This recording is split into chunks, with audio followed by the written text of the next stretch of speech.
Everyone, welcome back. आज मैं explain करूंगी Thai drama Midnight Fantasy episode 3। तो चलिए शुरू करते हैं। एपिसोड की शुरुआत में मिमी और डीजे टाइटैन को दिखाया जाता है। वो बोलता है तुम मेरा फेस देखना चाहती हो ना। वो बोलती है हाँ। वो अपना फेस दिखाता है, लेकिन वो तो मिमी का डैड था। असल में वो अपने मॉम डैड के साथ खाना खा रही थी और ये सब सोच रही थी।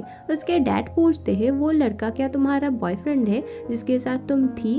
वो बोलती है नहीं नहीं, हम बस क्लासमेट्स है। एक्चुअली जब मिमी और टैन एक साथ थे और वो पूछ रही थी टैन से क्या तुम डीजे टाइटैन हो, वो तो बेचारा बहुत घबरा जाता है। लेकिन पीछे से मिमी के फादर और मदर आते हैं। एक्चुअली वो लोग उन पे नजर रखे हुए थे क्योंकि मिमी घर नहीं गई थी वीकेंड्स पे। टैन अकेले अकेले प्रोजेक्ट पे काम कर रहा था।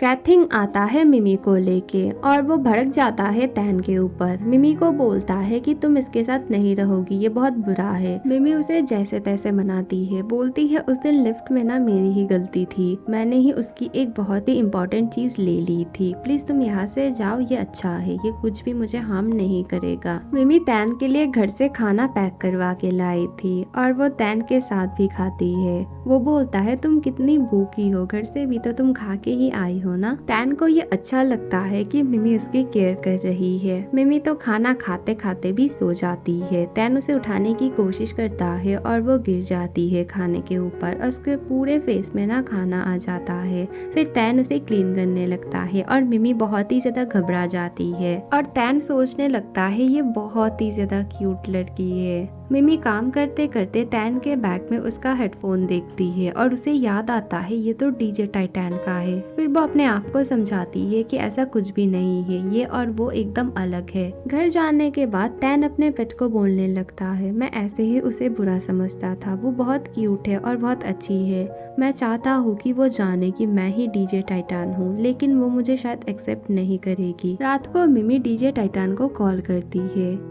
डीजे टाइटैन यानी कि टैन बहुत ही एक्साइटेड होके अपने बारे में पूछने लगता है कि तुम्हारा प्रोजेक्ट कैसा था और तुम्हारा पार्टनर कैसा था। मिमी बोलती है वो अभी भी बकवासी है, वो अच्छा नहीं है, उसकी बात छोड़ो, हम हमारी बात करते हैं। फिर वो बोलने लगता है पता है मेरी फेवरेट मूवी कौन सी है, एक नाम बोलता है और उसकी फेवरेट एक्ट्रेस थी व्यू। मिमी बोलती है व्यू को तो मैं बहुत अच्छे से जानती हूँ, वो तो हमारे ड्रोम में ही रहती है और वो हमारी यूनिवर्सिटी की ही स्टूडेंट है। फिर मिमी बोलती है और मेरी फेवरेट मूवी है हैरी पॉटर, मुझे बहुत पसंद है और उसकी बुक भी।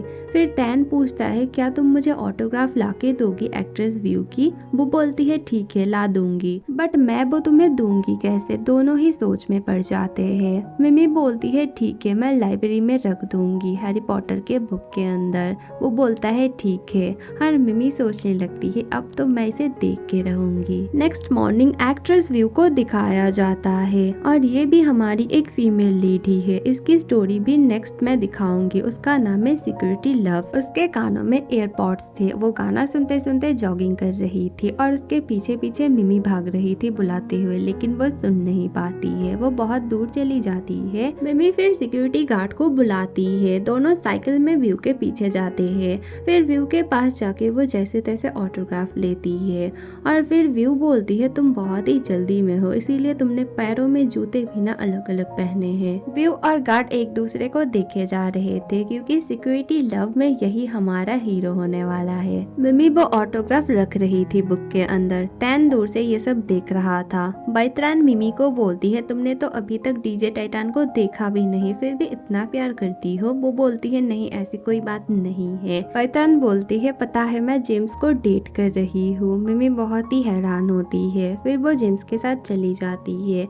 मिमी वहाँ पर ही बैठ जाती है। बोलती है मैं तो यहाँ से हिलूंगी भी नहीं, आज मैं देख के रहूंगी वो कौन है। टैन बहुत ही ज्यादा परेशान हो जाता है। बोलता है मुझे ये ऑटोग्राफ चाहिए, लेकिन इस लड़की के वजह से मैं ले नहीं पा रहा, ये कितनी बुरी है। फिर वो बोलता है ठीक है आज इसे जानने दो मैं कौन हूँ, मैं तो वहाँ पे जाके रहूंगा और ऑटोग्राफ मुझे चाहिए। वो बुक के पास जाता है, बुक को पकड़ता है।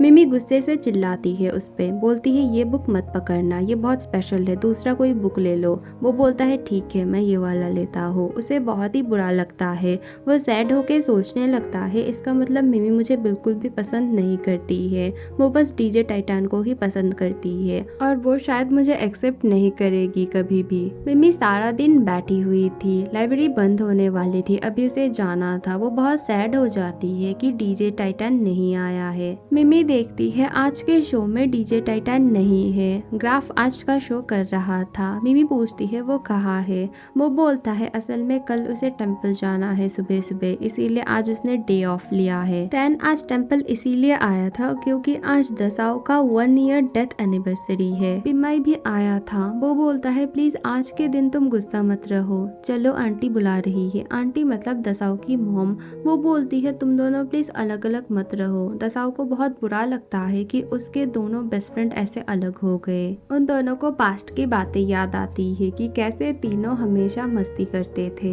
मिमी देखती है कि वो बहुत सैड है। मिमी उसे चेयर अप करती है, फिर वो बोलती है तुम्हारे फेस पे कुछ लगा है। वो बोलता है शायद टेम्पल से लगा होगा, मैं टेम्पल गया था। उसे याद आता है कि डीजे टाइटन भी टेम्पल गया था। फिर वो उसका फेस क्लीन करने लगती है और दोनों बहुत ही ज्यादा घबरा जाते हैं। आज के शो में डीजे टाइटन बहुत ही ज्यादा सैड था। वो बोलता है मैं आपको एक स्टोरी बोलना चाहता हूँ कि मैं डीजे क्यों बना और अपना फेस क्यों नहीं दिखाना चाहता हूँ। वो पास्ट की बातें बोलना स्टार्ट करता है। मैं जब छोटा था मेरा एक फ्रेंड बना, उसका नाम था दशाओ। फिर और एक फ्रेंड बना, उसका नाम था पीमाई, और हम तीनों बेस्ट फ्रेंड है। और पीमाई वही है जो आपका फेमस डीजे है। और हम लोग ना हमेशा रेडियो के बारे में बात करते थे। हमें उतना पसंद नहीं था लेकिन दशाओ को बहुत पसंद था। हम तीनों स्कूल के रेडियो क्लब में थे। दशाओ बहुत ही ज्यादा एक्साइटेड था क्योंकि वो रेडियो जॉकी के लिए अप्लाई करने वाला था। वो मुझे और पीमाई को बहुत ही ज्यादा फोर्स करता है ताकि हम भी करें। हम दोनों बोलते हैं ठीक है। फिर एक दिन मुझे एक कॉल आया, मुझे पता चला कि एक एक्सीडेंट में दशाओ की डेथ हो गई है। उस दिन हम लोग बहुत ही ज्यादा सैड थे।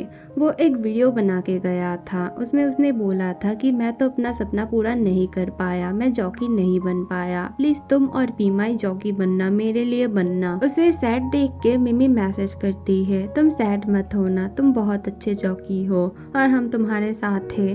वो मिमी को इमेजिन करने लगता है। मिमी बोलती है मैं तुम्हारे साथ हमेशा हूँ और हाँ मैं अब से तुम्हारे फेस को नहीं देखना चाहूंगी। हम दोनों ऐसे वर्चुअली कनेक्टेड रहेंगे और तुम सैड मत होना। एक्चुअली ये सब मिमी बोल रही थी मैसेज में। नेक्स्ट डे मिमी आती है रेडियो स्टेशन। वो ग्राफ से मिलती है और उसे वो ऑटोग्राफ देती है। ग्राफ के हाथों में हैरी पॉटर की बुक देखती है और बोलती है क्या तुम्हें ये बहुत पसंद है। ग्राफ बोलता है नहीं ये तो मैं ऐसे ही देख रहा था, ये तो डीजे टाइटन की है। मिमी वो बुक देखती है और उसमें नाम देखती है। असल में ये बुक उसकी यूनिवर्सिटी के लाइब्रेरी से लिया गया था और ये तैन ने लिया था। वो समझ जाती है तैन ही डीजे टाइटन है। तैन मिमी के पास आता है, वो दोनों प्रोजेक्ट में काम करने वाले थे।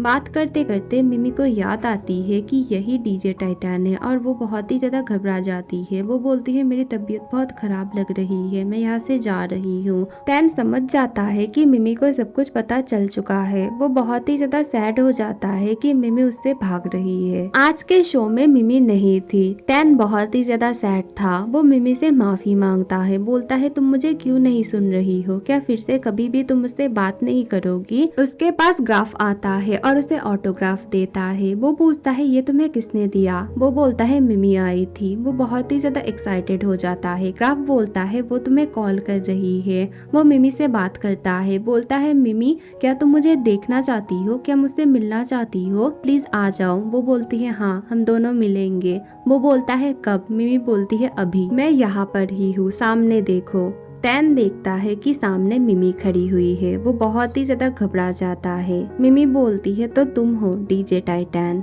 और दोनों ही एक दूसरे को हैरानी से देखे जा रहे थे। एपिसोड 3 यहीं पे खत्म होती है। अगली वीडियो बहुत जल्द आएगी, थोड़ा सा वेट करना। Thank you for watching, bye.